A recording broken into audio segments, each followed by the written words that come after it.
नमस्कार फ्रेंड्स, मैं पूनम गुप्ता आप सबका स्वागत करती हूँ आपका अपने यूट्यूब चैनल पूनम के गीत संगीत में।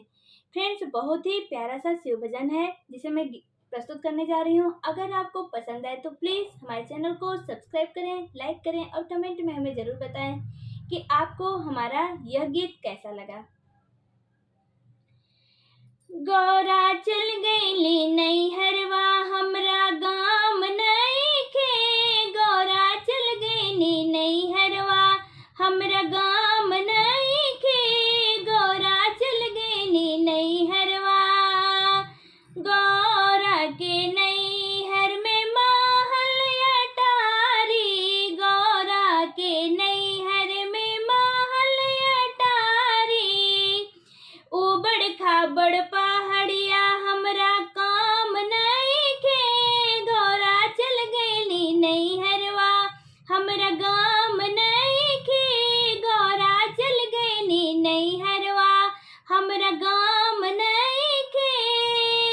गौरा के नैहर में पूड़ी मिठाई। गौरा के नैहर में पूड़ी मिठाई। भंगिया के गोला हमर काम नइखे।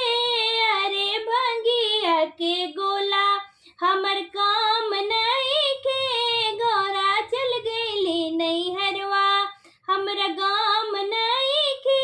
गौरा चल गईली नैहरवा हमरा गाम नइखे। गौरा के नैहर में तो सकत किया। गौरा के नैहर में तो सकत किया।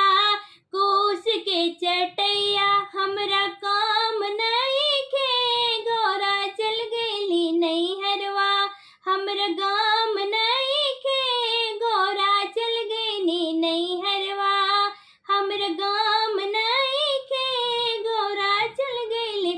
गौरा के नैहर में घोड़ा बहाती। गौरा के नैहर में हाथी से घोड़ा। बस बैल हमरा काम नइखे। अरे बस बैल हमरा काम नइखे। गौरा चल गईली नैहरवा हमरा गाम नइखे। गौरा चल गईली नैहरवा। गौरा के नैहर में इयरी से पियरी। गौरा के नैहर में इयरी से पियरी। मिर्ग के छाला